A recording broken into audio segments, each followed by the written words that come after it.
وعلى آل محمد كما باركت اللهم بارك على محمد القائم في محمد المسيح. إن الحمد لله نحمده ونستعينه ونستغفره ونعوذ بالله من شرور أنفسنا وسيئات أعمالنا. من يهده الله فلا مضل له ومن يضلله فلا هادي له. وأشهد أن لا إله إلا الله وأشهد أن محمدا عبده ورسوله أرسل رسوله بالحق بشيرا ونظيرا. أما بعد فإن خير الحديث كتاب الله وخير الهدي هدي محمد صلى الله عليه وسلم وشر الأمور محدثاتها وكل محدثة بدعة وكل بدعة ضلالة وكل ضلالة في النار. أعوذ بالله من الشيطان الرجيم. بسم الله الرحمن الرحيم. يا أيها الذين آمنوا اتقوا الله حق تقاته ولا تموتن إلا وأنتم مسلمون. يا أيها الناس اتقوا ربكم الذي خلقكم من نفس واحدة وخلق منها زوجها وبث منهما رجالا كثيرا ونساء واتقوا الله الذي تساءلون به والأرحام إن الله كان عليكم رقيبا. يا أيها الذين آمنوا اتقوا الله وقولوا قولا سديدا يصلح لكم أعمالكم ويغفر لكم ذنوبكم ومن يطع الله ورسوله فقد فاز فوزا عظيما. وقال الله تعالى في موضع آخر إن عدة الشهور عند الله 12 شهرا في كتاب الله يوم خلق السماوات والأرض منها 4 حرم فلا تظلموا فيهن أنفسكم. وعن علي بن أبي طالب رضي الله عنه قال أن رجلا سأل النبي صلى الله عليه وسلم أي الصلاة أفضل بعد صلاة المكتوبة وأي صيام أفضل بعد شهر رمضان. فقال النبي صلى الله عليه وسلم أفضل الصلاة بعد صلاة المكتوبة الصلاة في جوف الليل وأفضل الصيام بعد رمضان شهر الله المحرم رواه الترمذی. علامہ اقبال کہتے ہیں اس زمانے میں معزز تھے مسلمان ہو کر، اس زمانے میں معزز تھے مسلمان ہو کر، اور آج ہم خوار ہوئے تاریک قرآن ہو کر. حاضرین جمعہ، نوجوان ساتھیوں، بزرگ، پیارے بچوں، پردانشین، خواتین اسلام، سب سے پہلے تعریف و توصیف، حمد و ثنا اس اللہ رب العالمین کے لیے جس نے ہم تمام کو اشرف المخلوقات بنایا اور ایسے ہی نہیں چھوڑا، ایمان اور توحید سمجھنے کے لیے عقل سلیم عطا فرمایا. بعدہ درود و سلام ہو تمام انبیاء علیہ الصلوۃ والسلام پر، بالخصوص سرور کونین امام الانبیاء محمد رسول اللہ صلی اللہ علیہ وسلم پر. حاضرین، خطبہ موضوع ہے ماہ محرم اور ہمارا کردار. حاضرین، ماہ محرم کی آج 5 تاریخ ہے، جس میں ہمیں یہ جاننا ہے کہ ماہ محرم اور ماہ محرم میں ہمارا کردار کیا ہونا چاہیے، ماہ محرم میں ہماری ذمہ داری کیا ہونا ہے. سب سے پہلے کیا ہے ماہ محرم؟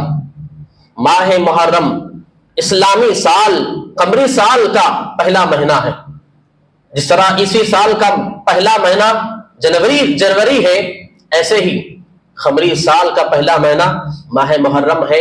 اسی سے قمری سال کی ابتدا ہوتی. کیا ہے ماہ محرم؟ ماہ محرم وہ عظیم مہینہ ہے جس کی نسبت پیارے نبی محمد رسول اللہ صلی اللہ علیہ وسلم نے اللہ کی طرف کی. معمولی بات ہے کیا؟ بڑی شرف کی بات ہے. کسی مہینے کی نسبت اللہ کی طرف نہیں کی گئی، سوائے ماہ محرم کے، یعنی اس مہینے کو کیا کہا گیا؟ شہر اللہ، یہ اللہ کا مہینہ، یہ اللہ کا مہینہ، کسی اور مہینے کو یہ فضیلت حاصل نہیں۔ ابن رجب رحمہ اللہ کہتے ہیں کہ اللہ کے رسول صلی اللہ علیہ وسلم نے اس مہینے کو اللہ کے نام کی طرف نسبت کی ہے۔ یہ اس بات کی دلیل ہے کہ اس کی شرف اور منقبت بڑی زیادہ ہے، اس لیے فإن اللہ لا یضیف الیہ الا خواص من مخلوقاتہ، اللہ تعالیٰ اپنی طرف کسی خاص اور بڑی مقدس چیز کی ہی نسبت کرتا ہے۔ مثلا روئے زمین پر لاکھوں کروڑوں مساجد ہیں، لیکن اللہ کے نسبت کے ساتھ کسی مسجد کی اضافت ہوئی، وہ کعبۃ اللہ ہے، کسی اور مسجد کو یہ شرف حاصل نہیں ہے۔ تو لہذا ماہ محرم یہ اللہ کا معزز مہینہ ہے۔ کیا ہے ماہ محرم؟ ماہ محرم یہ وہ عظیم مہینہ ہے جس مہینے میں بڑے بڑے عظیم واقعات رونما ہوئے۔ موسیٰ علیہ السلام اور بنی اسرائیل کو فرعون سے نجات، فرعون اور فرعونیوں کو اللہ نے اسی دن اسی ماہ میں غرق آب کیا ہے، وہ عظیم مہینہ ہے۔ حضرات، ماہ محرم میں ہماری ذمہ داری کیا بنتی ہے؟ سورہ توبہ آیت نمبر 36 میں نے تلاوت کی ہے۔ اگر اس آیت کو آپ سمجھیں گے، میرے خطبے کا خلاصہ یہی ہے۔ کیا ہے آیت؟ سورہ توبہ آیت نمبر 36 میں اللہ تعالیٰ فرمایا ان عدت الشہور عند اللہ 12 شہرا فی کتاب اللہ یوم خلق السماوات والارض منها 4 حرم ذلك الدین القیم فلا تظلموا فیہن انفسکم۔ اللہ کے نزدیک مہینوں کی گنتی 12 ہے، جن میں سے 4 مہینے حرمت والے ہیں، اور یہی تمہارا مضبوط دین۔ اور یاد رکھو تمہاری ذمہ داری یہ ہے کہ اس مہینے میں ہر قسم کی ظلم سے بچو، ہرگز اپنے آپ پر ظلم نہ کرنا۔ 2 طرح کی 2 کردار مجھے اس آیت کے روشنی میں آج کے خطبے میں مجھے آپ کے سامنے پیغام رکھنا ہے۔ دیکھیے، پہلا اس میں کردار جو بتایا گیا ہے، اس ماہ کی قدر و منزلت کا ہمیں خیال رکھنا ہے، اس لیے کہ یہ مہینہ حرمت والا مہینہ ہے۔ آیت میں کیا بتایا گیا؟ 12 مہینوں میں سے 4 مہینے حرمت والے مہینے ہیں، اور اس میں صحیح بخاری کی حدیث سے معلوم ہوتا ہے کہ وہ 4 حرمت والے مہینوں میں سے ایک مہینہ ماہ محرم بھی ہے۔ اور اس میں ہماری ذمہ داری کیا ہے؟ اس میں ہماری ذمہ داری یہ ہے، اللہ نے کہا فَلَا تَظْلِمُوا فِيهِنَّ أَنفُسَكُمْ، ہر قسم کے ظلم سے بچو، ہر قسم کے ظلم سے بچو۔ امام ابن کثیر رحمۃ اللہ علیہ عبداللہ بن عباس کا قول نقل کرتے ہوئے اس آیت کے پس منظر میں ذکر کرتے ہیں، اللہ تعالیٰ نے ظلم، نافرمانی، گناہ سال کے سارے مہینوں میں منع کیا ہے، لیکن حرمت والے مہینوں میں گناہ، نافرمانی اور معصیت کی سزا بڑھ جاتی ہے، وہیں پر عمل صالح کا درجہ بھی بڑھ جاتا ہے۔ اس بات کا ہمیں بڑا خیال رکھنا چاہیے۔ تو کیا ہے ذمہ داری؟ ہر قسم کے ظلم سے بچنا چاہیے، ہر قسم کے گناہ سے بچنا چاہیے، خصوصاً بالخصوص حرمت والے مہینوں میں، اور اس میں سے خاص ماہ محرم میں، کیونکہ اگر یاد رکھیں یہ ایسا مہینہ ہے جس مہینے میں بہت سارے ظلم اور زیادتی کیا جاتا ہے، بہت سارے ظلم و زیادتی، بہت سارے گناہ سرزد ہوتے ہیں یہ مہینے میں۔ کیا ہے گناہ؟ کتنے معمولی ہو گئے ہیں گناہ ہماری زندگی میں، کتنا حقیر ہم سمجھتے ہیں گناہ کو۔ اکثر آج ہمارے مسلمانوں میں کوئی گناہ عام ہو چکا ہے، جھوٹ، غیبت، حسد، کسی کی برائی بیان کرنا، اس کے باوجود بھی ہم اس کو کم تر سمجھتے ہیں۔ یہ وہ گناہ ہے جو گناہ ہماری زندگی کو برباد کر دینے والے ہیں۔ 2-3 باتیں گناہوں کی نحوست کے بارے میں بتاؤں۔ کیا ہے گناہ؟ یہ وہ خطرناک گناہ ہے جو ہمارے جسم کو برباد کر دینے والا ہے۔ جسم میں ایک خاص حصہ ہے، اگر وہ حصہ صحیح رہا سارا بدن صحیح رہے گا، اگر وہ بگڑ گیا سارا بدن بگڑ جائے گا۔ کیا ہے وہ؟ دل ہے۔ یہ گناہ دل پر اٹیک کرتے ہیں، یہ گناہ دل کو متاثر کرتے ہیں۔ سورہ مطففین میں آپ پڑھتے ہوں گے کلا بل ران علی قلوبہم ما کانوا یکسبون، ہرگز نہیں، گناہوں کی وجہ سے، ان کی کرتوتوں کی وجہ سے ان کا دل زنگ آلود ہو چکا ہے۔ کس طرح زنگ آلود ہوتا ہے؟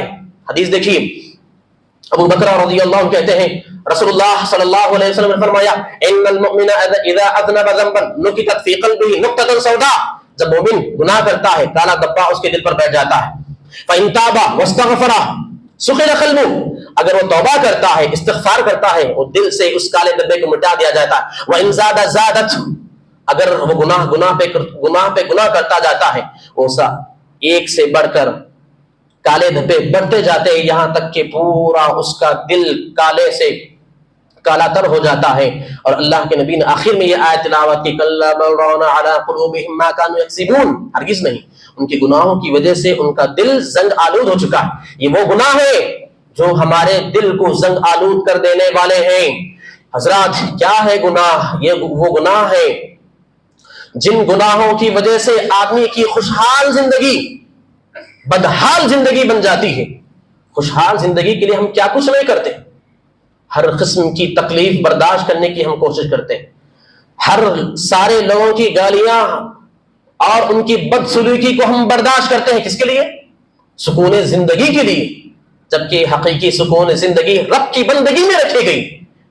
اور جو اللہ کی دین سے اس کے ذکر سے منہ موڑ لیتا ہے، معصیت اور گناہوں کی زندگی بسیرا کرتا ہے، یقیناً وہ آدمی اپنی زندگی کو بدحالی زندگی بنا رہا ہے، خوشحال زندگی سے محروم کر رہا ہے. قرآن مجید میں کیا کہا اللہ تعالیٰ نے؟ وَمَنْ أَعْرَضَ عَنْ ذِكْرِي فَإِنَّ لَهُ مَعِيشَةً ضَنْكًا وَنَحْشُرُهُ يَوْمَ الْقِيَامَةِ أَعْمَى، جو ہمارے ذکر سے روگردانی کرتے ہیں ہم ان کی زندگی کو تنگ کر دیتے ہیں اور قیامت کے دن ہم انہیں اندھا کر کے اٹھائیں گے. کیا ہے گناہ؟ یہ وہ گناہ ہے جو گناہ ہماری زندگی میں موجود نعمتوں کو ختم کر دیتی اور آنے والی نعمتوں کو بھی روک دیتی ہیں. کیا آپ نے آدم علیہ السلام کے واقعے کو نہیں پڑھا؟ اللہ تعالیٰ نے کیا کہا آدم سے؟ اے آدم جنت میں رہنا اپنی بیوی کے ساتھ اور ہرگز اس درخت کے قریب نہ جانا ورنہ تم ظالموں میں سے ہو جاؤ گے. دیکھیں گناہ کی سزا، گناہوں کی وجہ سے موجودہ نعمت بھی ختم ہو جاتی اور آنے والی ہماری زندگی میں اس نعمت کو بھی ختم کر دیتی ہے. تو آدم علیہ السلام جنت میں تھے، شیطان کے بہکاوے میں آ گئے، درخت کے قریب بھی چلے گئے، پھل بھی کھا لیا. اللہ تعالیٰ نے کیا کہا؟ نکل جاؤ اس جنت اور تم ظالموں سے ہو چکے ہو. تو مطلب یہ گناہوں کی وجہ سے موجودہ نعمت بھی ختم ہو جاتی ہے، آنے والی نعمتوں کا بھی خاتمہ ہو جاتا ہے. حضرات اب آئے ہم دیکھتے ہیں کہ ماہ محرم میں کیا کچھ ظلم کیا جاتا ہے. دو طرح کے ظلم بہت مشہور ہے ماہ محرم میں. پہلا ظلم، پہلا گناہ جو ماہ محرم میں کثرت سے ہوتا ہے، ماتم خوانی، ماتم کرنا، خون بہانا، اپنوں کا بھی اوروں کا بھی. معصوم بچوں کا بھی خون بہایا جاتا ہے. وہ معصوم بچے جو چند مہینوں کے ہوتے ہیں، ماتم کے نام سے خون بہایا جاتا ہے، سینے کو تھپیڑا جاتا ہے، گریبان پھاڑا جاتا ہے، زور زور سے چلایا جاتا ہے. ماہ محرم میں کیا ہے ماتم؟ یہ وہ ماتم ہے جس کو شریعت اسلامیہ نے حرام قرار دیا ہے. اور ماتم کے جتنے بھی صورتیں ہیں، جتنی بھی شکلیں ہیں، سارے کی ساری شکلیں حرام ہیں. چلا چلا کے رونا کسی مصیبت پر، اپنے گرے بالوں کو پھاڑنا، اپنے سینے کو تھپیڑنا، مارنا اور کسی مصیبت کی وجہ سے اپنے بالوں کو مڈانا، جتنے بھی شکل و صورتیں ہیں ماتم کی، ساری ماتم کی صورتیں حرام ہے اسلام میں. صحیح ترمذی کی روایت میں اللہ کے رسول صلی اللہ علیہ وسلم فرماتے ہیں اربع فی امتی من امر الجاہلیہ لا یترکنہن، میری امت میں زمانے جاہلیت کے 4 جاہلی کام باقی رہیں گے، اس کو چھوڑنے کے لیے وہ تیار نہیں ہوں گے. کیا ہے 4 جاہلی امور؟ الفخر فی الاحساب والطعن فی النسب والاستسقاء بالنجوم والحیاء. کہا کیا کہا رسول اللہ صلی اللہ علیہ وسلم؟ کہا 4 ایسی چیزیں ہیں جس کو میری امت چھوڑنے کے لیے تیار نہیں ہے زمانہ جاہلیت کے. کہا حسب و نسب پر فخر کرنا، نسب میں طعن تشی کرنا اور ستاروں کے ذریعے سے بارش طلب کرنا. چوتھی چیز کہا والنیاحہ، نوحہ کرنا. تو معلوم ہوا نوحہ یہ زمانے جاہلیت کا برا فعل تھا، برا کام تھا. یہ وہ ماتم ہے جس کے بارے میں رسول اللہ صلی اللہ علیہ وسلم نے فرمایا لیس منا من لطم الخدود وشق الجیوب ودعا بدعوى الجاہلیہ، ماتم کرنے والا مجھ میں سے نہیں ہے، چاہے وہ اپنے گریبان کو پھاڑنے والا ہو، اپنے سینے کو تھپیڑنے والا ہو, جاہلیت کی پکارنے والا ہو, تو الغاز ماتم کی جتنی بھی صورتیں ہیں وہ ساری کی ساری صورتیں کو اپنانے والا وہ نبی کے طریقے پر نہیں, وہ نبی کی سنت پر نہیں ہے. حضرات, بہت بڑا ظلم ہے ماتم کی. یہاں تک کہ ایک صحابی رسول کا واقعہ اس طرح منقول کیا گیا ہے صحیح روایتوں میں. ابو موسیٰ اشعری رضی اللہ عنہ بستر مرض پر لیٹے ہوئے ہیں, جن کا سر ان کی اہلیہ کے ران پر رکھا ہوا ہے. ابو موسیٰ اشعری رضی اللہ عنہ کبھی بے ہوش ہوتے, کبھی ہوش میں آتے, یہاں تک کہ جب بے ہوش ہو ہی رہے تھے ان کی اہلیہ مصیبت کی وجہ سے, اپنے شوہر کی بے ہوشی کی وجہ سے, تکلیف کی وجہ سے زور زور سے چلانے لگی, یہاں تک کہ ابو موسیٰ بے ہوش ہو گئے. جیسے ہی انہیں ہوش آیا, ابو موسیٰ اشعری رضی اللہ عنہ دیکھیے کیسے ایمان والے تھے, کیسے دیندار تھے, کہا میں اس شخص سے, ان لوگوں سے برات کا اظہار کرتا ہوں جن لوگوں سے نبی نے برات کا اظہار کیا. اور نبی نے کن لوگوں سے برات کا اظہار کیا؟ کہا ہر وہ عورت جو مصیبت کی وجہ سے اپنے بالوں کو منڈا لیتی ہے, ہر وہ عورت مصیبت کی وجہ سے اپنے سینے کو تھپیڑتی ہے اور جاہلی پکارتی ہے, میں ان سارے لوگوں سے, ایسے عورتوں سے برات کا اظہار کرتا ہوں. دیکھیے صحابہ رسول, تو ماتم خوانی نہ نبی کو پسند تھا, نہ صحابہ کو پسند تھا, نہ وہ اسلام سے کوئی لینا دینا اس کا حق ہے, بلکہ ہمیں یہ کہ ماتم کی جتنی بھی شکل و صورت ہے یہ سارے کے سارے حرام ہیں. حضرات, ایک بہت بڑا ظلم ماہ محرم میں یہ بھی ہوتا ہے. سب انبیاءوں کے بعد سب سے مقدس ہستی صحابہ کرام کے نام سے طعن و تشنیع کیا جاتا ہے, انہیں برا بلا کہا جاتا ہے. خصوصاً بالخصوص حضرت ابو بکر, عمر, اما عائشہ رضی اللہ عنہ کے نام سے, حضرت عثمان رضی اللہ عنہ کے نام سے طعن و تشنیع کیا جاتا ہے. انہیں لان تان جیسے برے الفاظ کہا جاتا ہے. کس مہینے میں؟ اسی ماہ محرم میں. یہ کون صحابہ ہے؟ یاد رکھیں, ہم تمام کا عقیدہ یہ ہے اور ہونا چاہیے. امام طحاوی رحمۃ اللہ علیہ صحابہ کے عقیدے کے بارے میں لکھتے ہوئے کہتے ہیں, نحب اصحاب رسول اللہ صلی اللہ علیہ وسلم, ہم سارے صحابہ سے محبت کریں گے. ولا نفرط فی حبہم, ہم صحابہ کی محبت میں غلو نہیں کریں گے. ولا نفرط فی حبہم, اور نہ ہی ہمیں ان سے برات کا اظہار کریں گے. آگے کہتے ہیں وَنُبْغِضُ مَنْ يَبْغَضُهُمْ, جو صحابہ سے نفرت کرتا ہے ہم بھی ان سے نفرت کریں گے. اور بِخَيْرِ الْخَيْرِ يَذْكُرُهُمْ, جو صحابہ کی بے عزتی کرتا ہے ہم ان سے نفرت کریں گے. اور آگے کیا کہا؟ وَحُبُّهُمْ دِينٌ وَإِيمَانٌ وَإِحْسَانٌ وَبُغْضُهُمْ كُفْرٌ وَنِفَاقٌ وَطُغْيَانٌ. کتنی بڑی بات.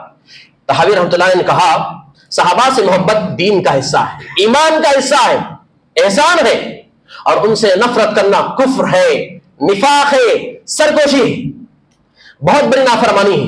یہ صحابہ ہیں جن کے بارے میں اللہ تبارک و تعالیٰ نے قرآن مجید سورہ فتح آیت نمبر 29 میں فرماتا ہے, محمد رسول اللہ والذین معه اشداء علی الکفار رحماء بینہم تراہم رکعا سجدا یبتغون فضلا من اللہ سیماہم فی وجوہہم من اثر السجود ذالک مثلہم فی التوراۃ والانجیل. کتنی پیاری علامتیں, کتنی پیاری عادتیں اللہ تعالیٰ نے صحابہ کرام کی سورہ فتح میں اس میں ذکر کرتے ہوئے کہا محمد اللہ کے رسول ہیں, اور محمد کے جو ساتھی ہیں کافروں پر بڑے سخت اور مومنوں پہ بڑے رحم و کرم کے ساتھ پیش آنے والے, اور جب بھی تم انہیں دیکھو گے رکوع اور سجود کا اہتمام کرنے والے ہوں گے, جو ہمیشہ اللہ کی رضا اور اس کی رحمت کے جستجو میں ہوں گے. اور آگے کیا کہا؟ ذالک مثلہم فی التوراۃ والانجیل. صرف قرآن مجید میں ان کے اوصاف کا ذکر نہیں, بلکہ قرآن مجید سے پہلے آسمانی کتابیں جتنی بھی نازل کی گئی تھی, تورات, انجیل میں بھی صحابہ کرام کے اوصاف کا تذکرہ آیا ہوا ہے. حضرات, وہ صحابہ جن کی تعریف اللہ تعالیٰ نے قرآن مجید میں کی ہے, ماہ محرم میں ان کے نام سے طعن و تشنیع کیا جاتا ہے, برا بھلا کہا جاتا ہے.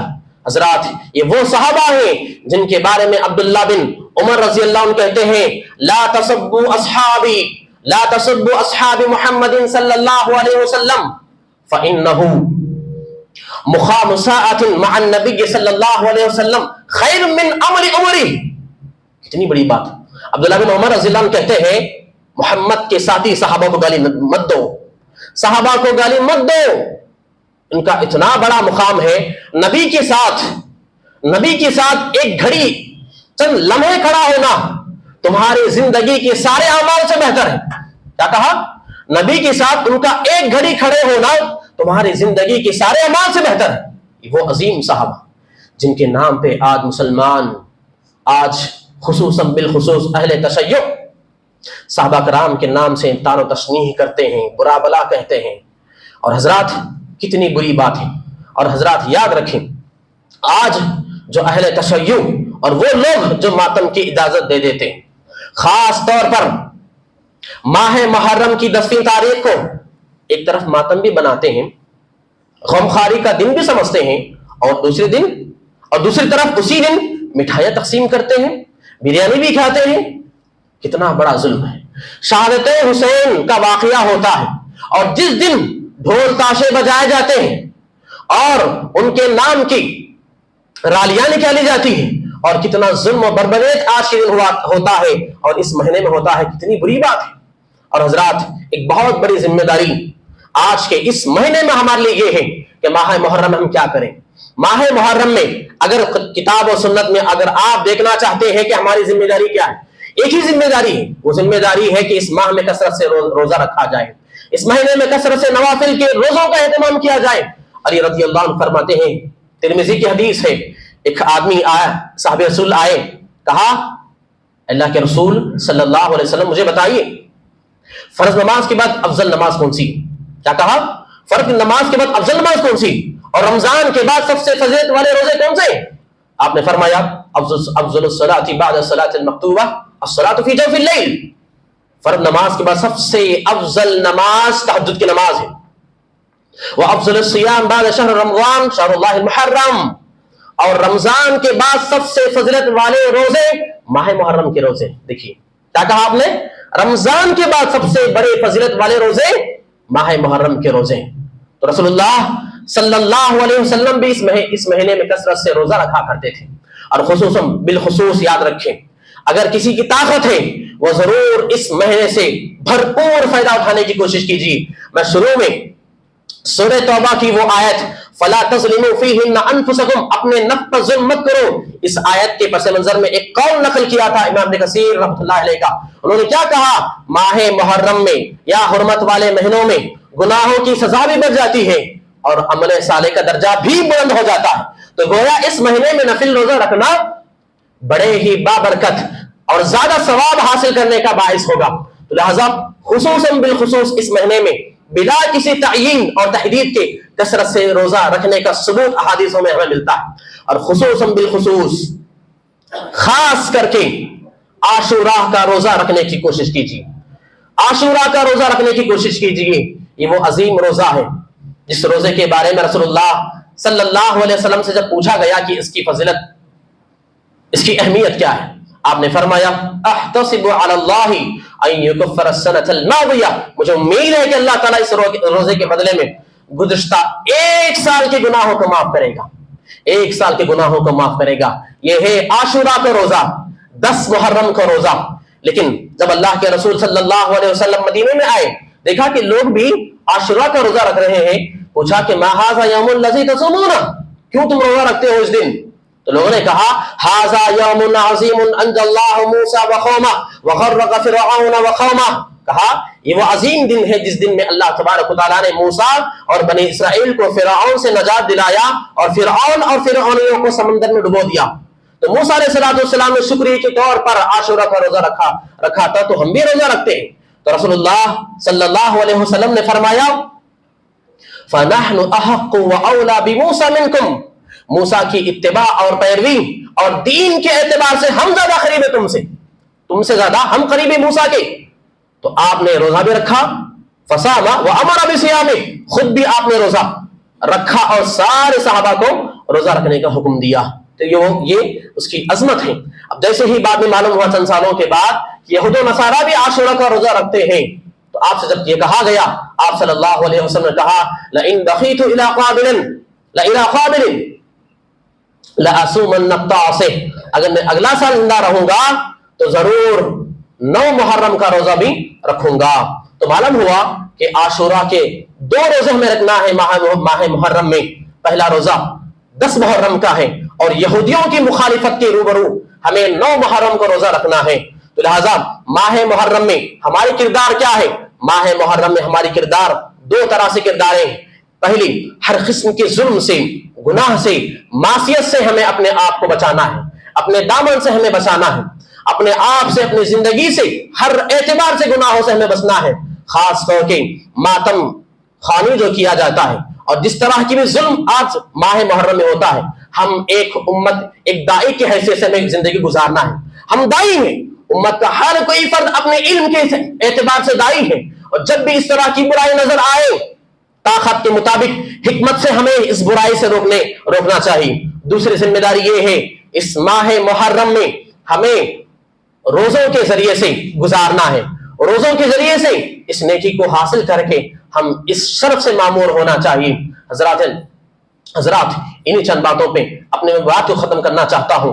میرے خطبے کا خلاصہ یہی ہے. میرے خطبے کا موضوع کیا تھا؟ ماہ محرم اور ہمارا کردار.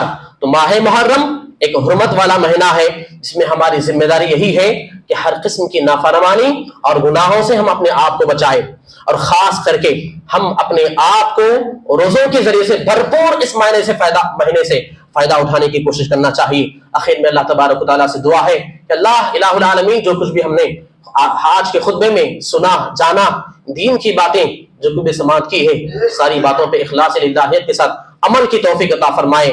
اللہ اس ماہ میں ہر قسم کی ظلم و بربریت سے ہمیں اپنے آپ سے بچانے کی توفیق عطا فرمائے، اوروں کو بھی روکنے کی توفیق عطا فرمائے.